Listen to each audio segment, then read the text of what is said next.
Imagine waking up one morning, turning the key in your car, and nothing. Not because your battery died, not because you forgot to fill up, but because somewhere on Earth, the very last barrel of oil was used up overnight. Gone. Every drop. What happens next? Spoiler, it's not pretty. But it's also not the end of the world. Probably. Let's talk about oil for a second. Right now, oil does everything. It fuels your car, heats your home, powers cargo ships carrying your online orders across the ocean. But here's the part most people don't think about. Oil isn't just fuel. It's in your shampoo, your toothbrush, the plastic case around your phone, your sneakers, even the asphalt road you drive on every morning. Oil is basically the world's most overachieving ingredient. It shows up in over 6,000 everyday products. So when it disappears, all of it, overnight, the world doesn't just slow down, it breaks. Day 1, the immediate chaos. The first thing that stops, transportation. Every gas-powered car, truck, bus, and motorcycle becomes a very expensive, very heavy paperweight. Highways go quiet. Delivery trucks park forever. Airports ground every plane that runs on jet fuel, which is almost all of them. Now here's where it gets really interesting. The global supply chain, that invisible machine that moves food, medicine, electronics, and clothing around the planet, runs almost entirely on diesel and fuel oil. Without it, ships don't sail, trains slow down, products stop moving. Within 72 hours, grocery store shelves start looking thin. Not empty yet, but thin. Cities that import most of their food, which is most cities, start doing the math and quietly panicking. Meanwhile, hospitals are running backup generators. Power plants that burn oil are offline. In some regions, the lights start flickering, and it's only day 1. Week 1, the big adjustment begins. By now, governments are in full emergency mode. The military's the first to pivot. They've actually been planning for this. Electric vehicles, hydrogen fuel cells, and alternative energy sources get rushed into action.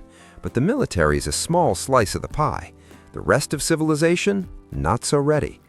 Electric vehicles exist, sure, but the world's charging infrastructure can't handle billions of people switching overnight. The grid itself is partially oil-powered in many countries. It's like being told your house is on fire and your only bucket has a hole in it. Here's a fun, or terrifying, math problem. There are roughly 1.4 billion cars in the world. Only about 40 million of them are electric. That means roughly 97% of the world's personal vehicles just became lawn ornaments. Bikes become gold. Horses make a comeback. Seriously, horse prices would go insane. Month 1. Society gets creative. Here's the thing about humans. We're annoyingly good at adapting. History proves it. Every energy crisis in history has pushed innovation faster than any government program ever could. Coal, which we'd been trying to phase out, gets a sudden second life. Natural gas pipelines become the most important infrastructure on the planet. Solar and wind farms start operating 24/7 at maximum capacity. Countries with large hydroelectric power, like Norway, Brazil, and Canada, suddenly become the world's most important energy suppliers. Agriculture shifts dramatically. Modern farming relies heavily on oil-based fertilizers and fuel-powered machinery. Without them, crop yields drop sharply. Some estimates suggest by 30 to 50% globally. That's not a statistic. That's hundreds of millions of people facing food shortages. And plastics? Every industry built around cheap oil-derived plastic has to completely reinvent itself. Packaging, construction materials, medical equipment, all of it needs redesigning overnight. That's decades of engineering work compressed into months. The big reveal, the part nobody talks about. Here's the twist that surprises most people. The countries that would actually thrive in a world without oil, they're not the powerful oil-producing nations. They're the ones who've already been moving away from it. Countries like Iceland, Norway, and Denmark, who've invested heavily in renewables, would weather the storm far better than oil-dependent economies. Saudi Arabia, ironically, one of the wealthiest nations because of oil, would face an enormous identity crisis. Their entire economic model disappears overnight. And the climate? Here's the uncomfortable silver lining. CO2 emissions would plummet almost instantly. The skies over major cities would clear up within weeks. Pollution levels would drop sharply. Scientists estimate that air quality in places like Beijing or Los Angeles would improve dramatically in under a month.